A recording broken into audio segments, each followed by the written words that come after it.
come to our parties now, and so that's why we got a lot more cameras and stuff. Just in case you're wondering. Let's go. I don't know if you heard, the Pelicans flamed out miserably. Yeah, the NBA playoffs haven't really been on my radar. So.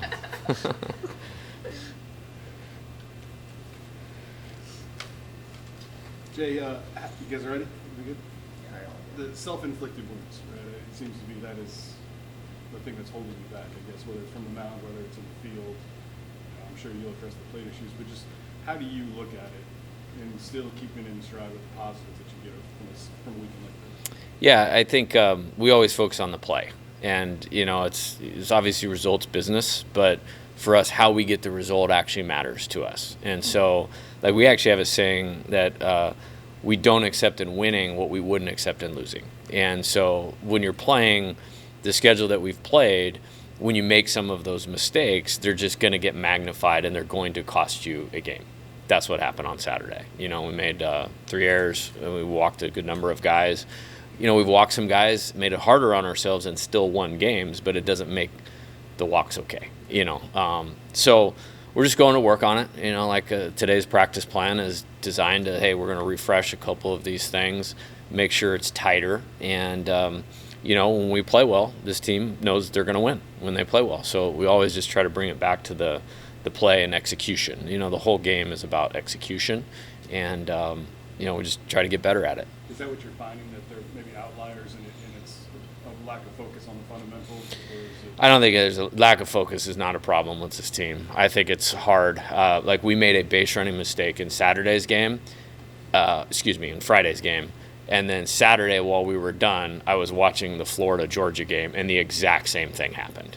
I mean, the exact same play happened. And so I think baseball is a hard game. That's why we have jobs as coaches to teach and develop. And we want to minimize those. Championship teams, master eliminating mistakes. And it's John Wooden, quote right there. So that's what we want to keep trying to do. Win games while we make mistakes and clean them up as we go. With some of the bullpen, I guess, inconsistency, do you think it's just as simple as just throwing more strikes and not walking as many guys? Because you guys haven't been hit that hard for the bullpen this year. Yeah, I mean, you want to eliminate the free bases. I think if you have less than 6 free bases a game between walks, hit by pitches, stolen bases, you give yourself a great chance to win. I look at it a little bit differently. I look at the Tulane game on Tuesday, where I think we actually pitched better than our numbers and we won. I think the key to Saturday's game was, with the exception of one inning, all of those innings stayed to 1 run. And we left guys on base, which we were the masters of that last year. That's how we survived the season, of keeping innings at 1 run.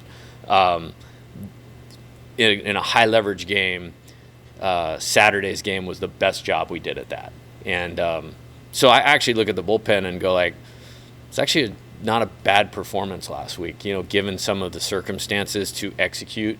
And they can be better, and that's exciting. I don't think there's a couple guys that are maybe as far away as the numbers appear, and we have the right plan, and we'll keep doing what we're doing to get them better. And to be sitting in this position where there's only one team in the country that's lost fewer games than us in the entire country, and to have this room to get better, you love that as a coach. How did last year's experience with matching up and using your limited bullpen pieces, how does that apply to this year? What have you learned or taken away from that? Well, yeah, it's more than last year. I haven't coached at LSU my entire career, so you have to find ways to do things differently. And I'm very comfortable with having to do it that way. I think the opportunity is we actually have more talent on this team, in spite of the injuries and some of the setbacks, where that model can be effective even more. And I'm excited about that if that's what we have to do.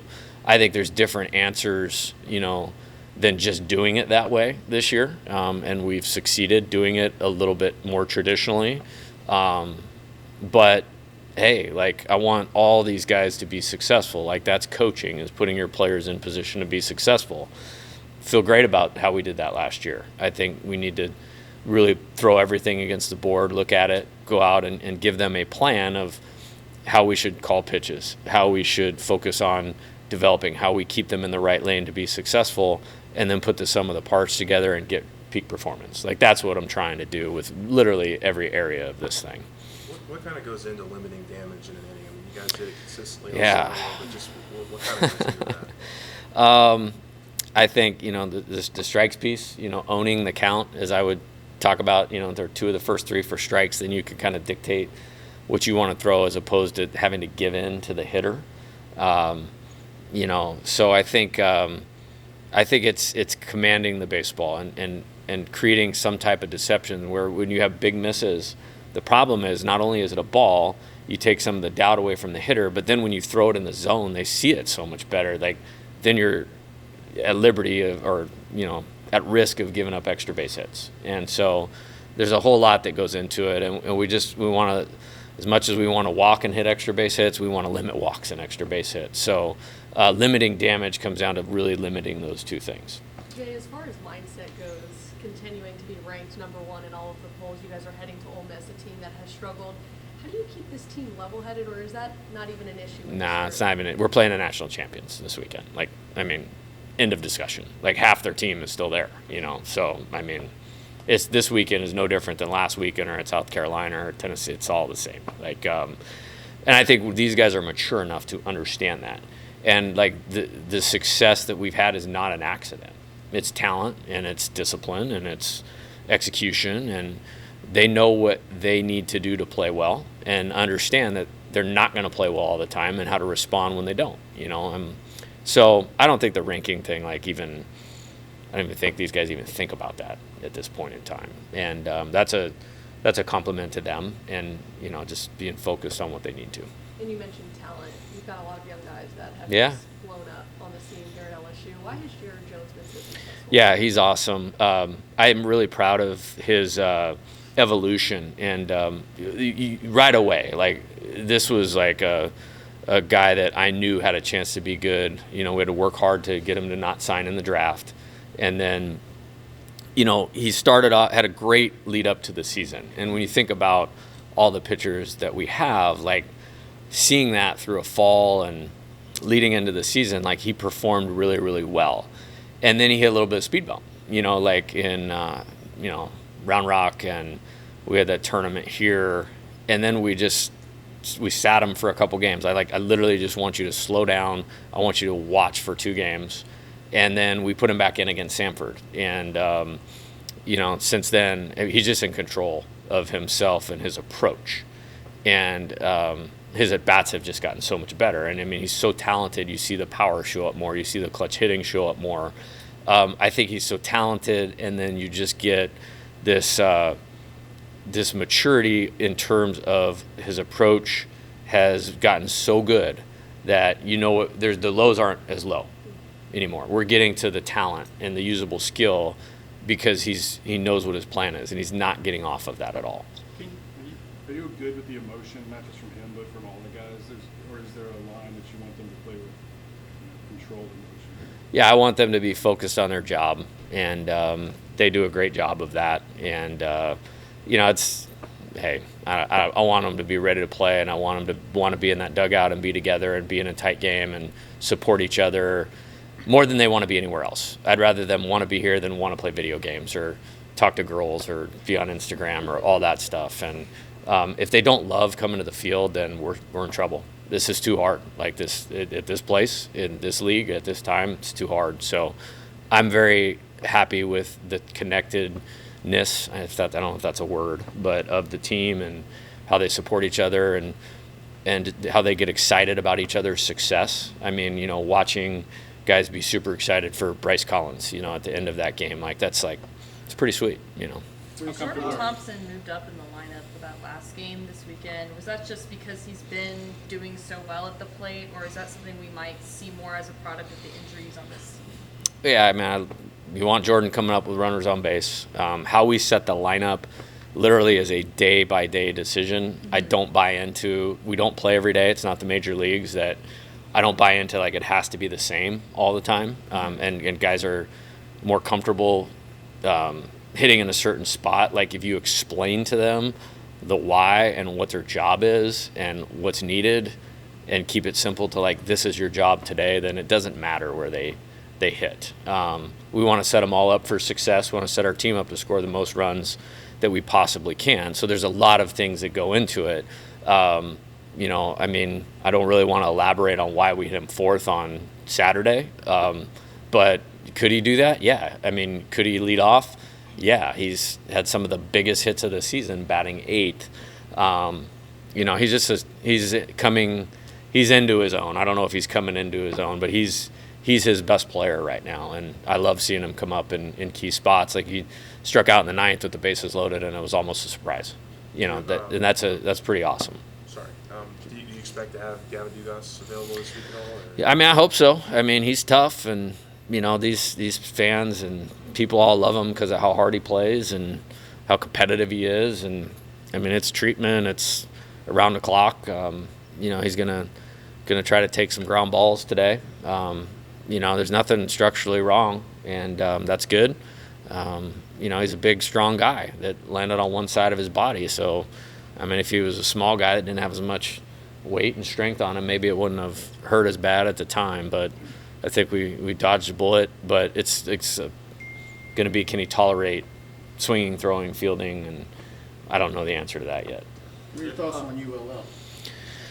Yeah, watched both games, the doubleheader live yesterday. Kind of like the Thursday to Saturday thing a little bit more now.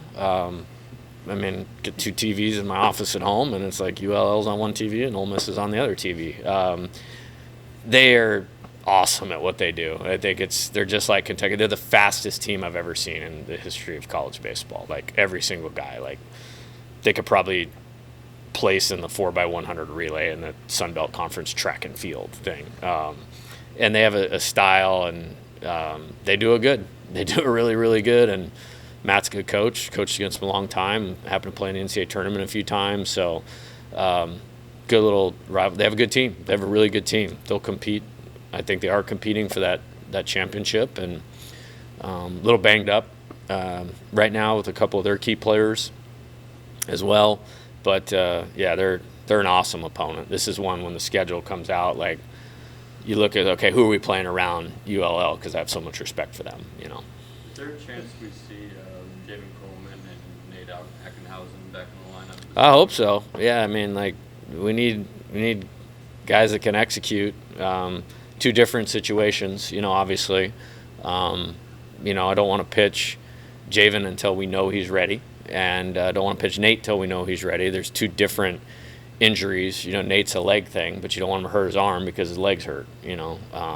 You know, with Javen's, it's like, you know, recovery response from throwing, you know, and doing this all on a responsible timeline. And we've certainly made better strides on that than any pitcher I've ever seen. It's had the Tommy John surgery, and that's a credit to him. Like, when he heard it last year, I was like, hey, man, don't worry about it. Let's get this thing done. Let's rehab all next year. We'll have you in 2024. And now there's a legit chance he could pitch. So what a job by him. Any updates on Edwards, Chase Shores, Brady Deal? Nope. With Bryce Collins, I know he was at Arizona with you, but just how have you seen him grow this season? Yeah, it's awesome. He's, you know, I mean, I recruited him when he was 15 years old, and so that's 4 years of high school before he even pitched for me. And then his fifth outing, he got hurt, and then he missed 2 years. Then he was trying to become a pro basketball player during COVID and broke his hand in the middle of his Tommy John surgery or something like that. And then, you know, he went in the portal after I'd come here, and I was like, let's go, because I knew what he could be, and did a great job for us last year. Like, he flew totally under the radar, but if you look at our pitching stats, you could make an argue, like, statistically, this was our best returning pitcher, then pitched that way in the fall and leading into the season, and just, like, got off to a little bit of a slow start. And, yeah, I think I'm really, really happy for him and happy for our team, and that was a big-time performance, and that's like 6 or 7 in a row. So we're in a good place there, and, you know, we'll keep giving him the ball at the right times, and it's awesome for us and him. Can you talk about that? Because he did have a rough start, but you used him in really focused, hyper-focused situations. Is that an idea to give him confidence, give him somebody that he can get confidence at, and then you kind of stair-step it up?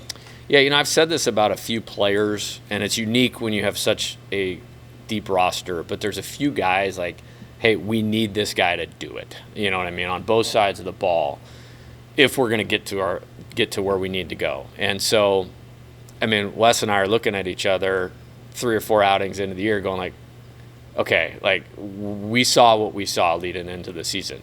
I mean, I think he was the first pitcher in the first close game we were playing, the second game of the season.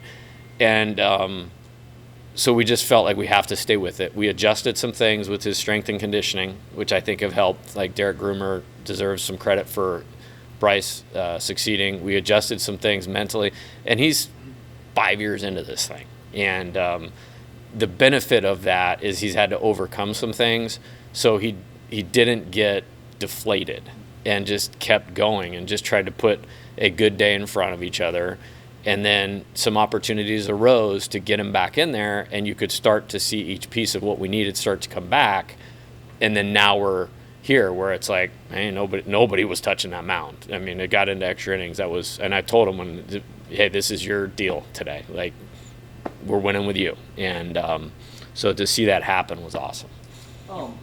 Thatcher early pitched in some big spots like Texas, right? Mm-hmm. Did well in some other spots. I mean, is there a way to get that back? Oh, yeah, I think we're on our way. Sorry. It's a recruit.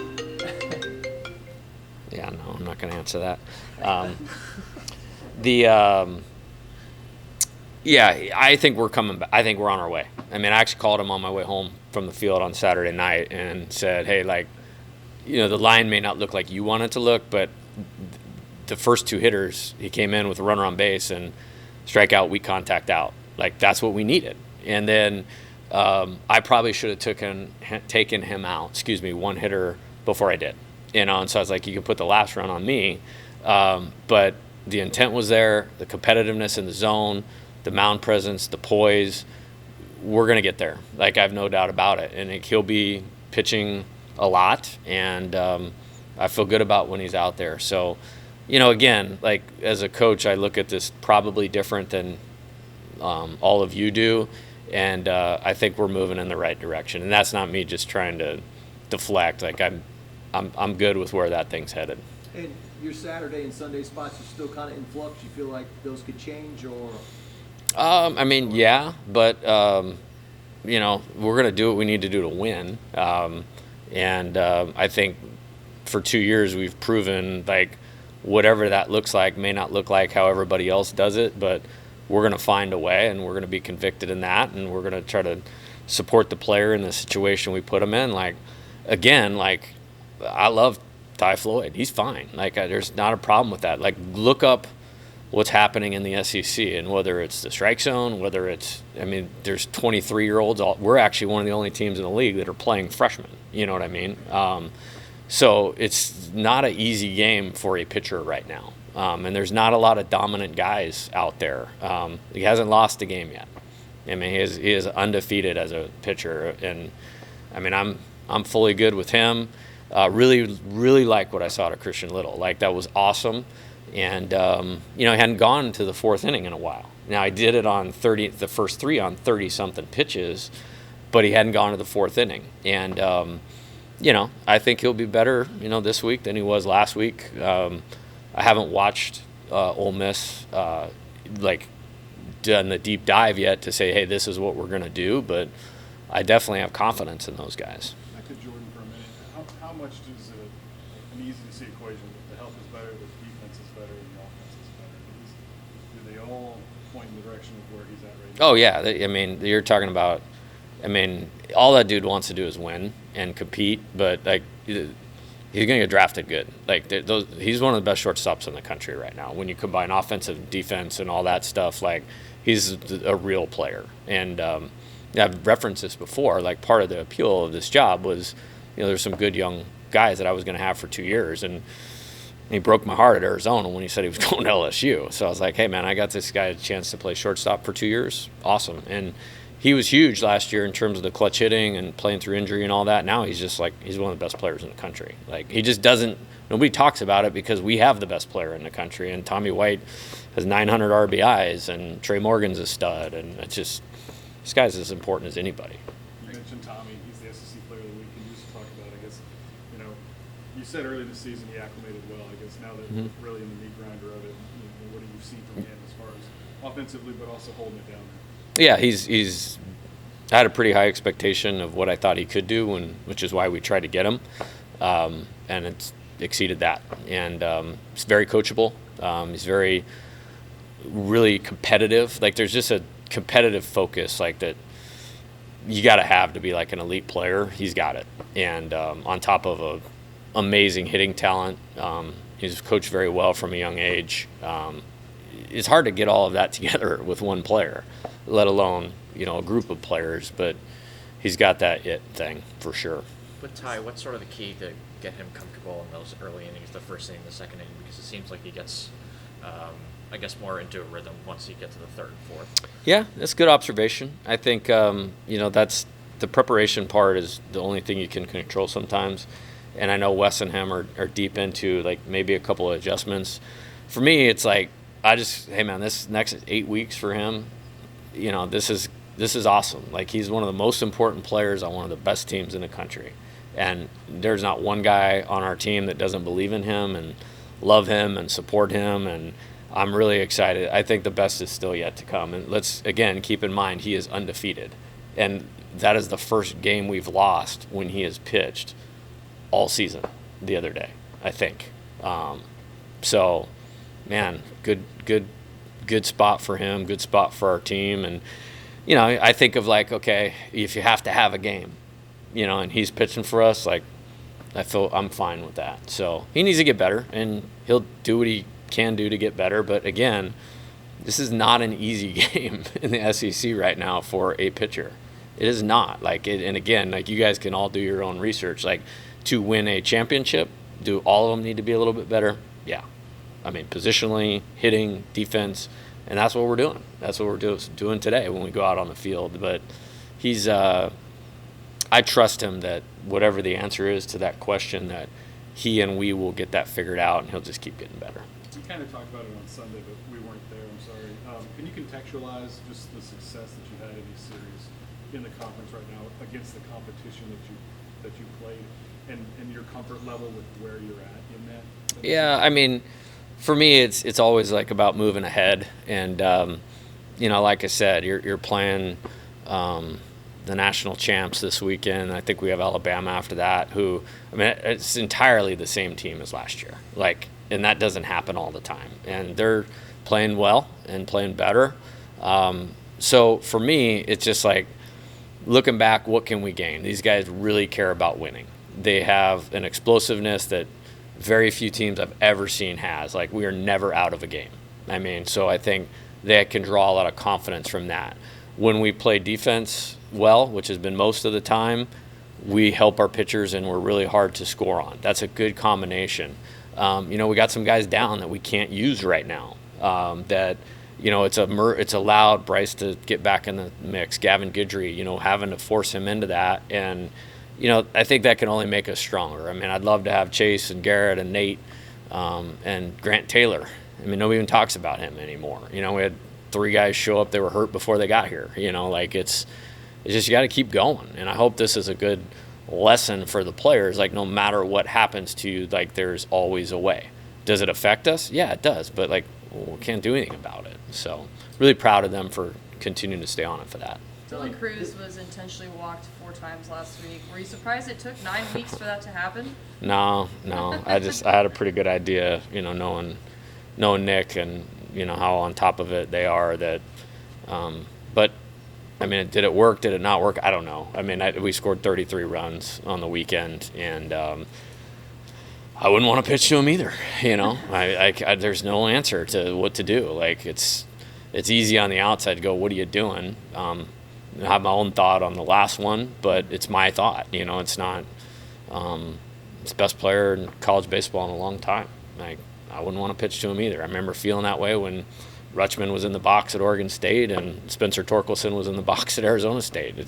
He's better than both those guys, in my opinion. And they are great, great players. I mean, Rutschman would probably be a Hall of Famer someday, So there's just no answer sometimes of what to do.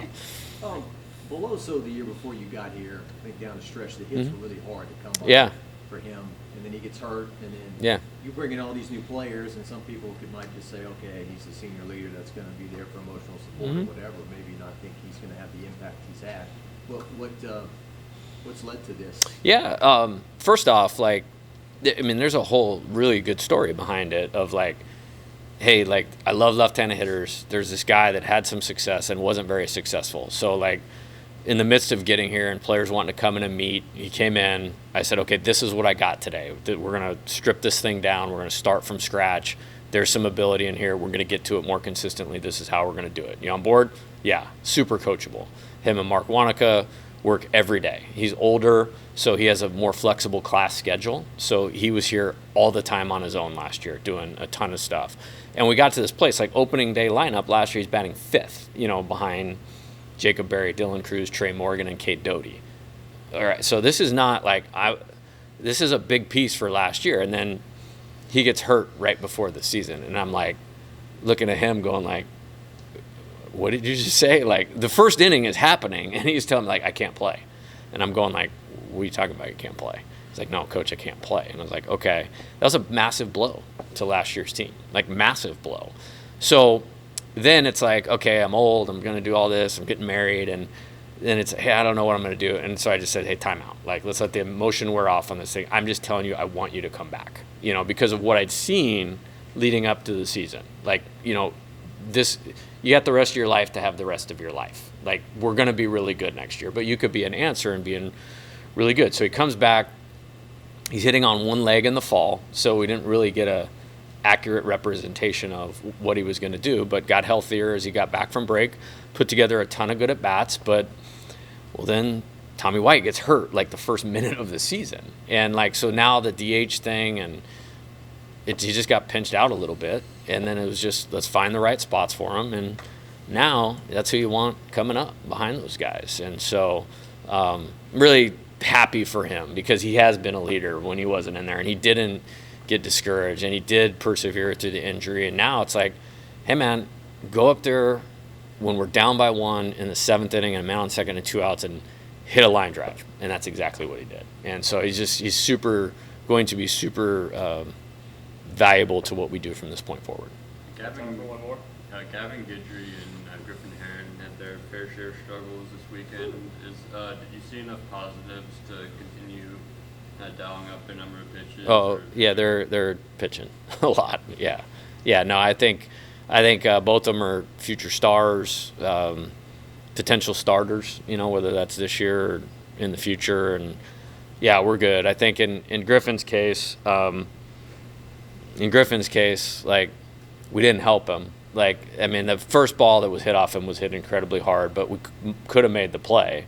Like, Tommy would probably tell you, I should have made the play. Braden would tell you, I should have made the play. Does that change that outing? Probably does. And then Gavin, like, because he's a good athlete, like, once he got settled in, he kept one of those innings at 1, and then he kept the next inning at 1. And because he's a good athlete, we got out of a jam because of a PFP, got some big strikeouts. Again, like, same with we were talking about Thatcher Hurd. Like, I don't look at just the result. Like, how did we get there? And, yeah, man, thank God those guys are here right now, and they'll be right in the thick of it. All right, thanks, Coach. Good? Thank you. All right, thank you. Catch.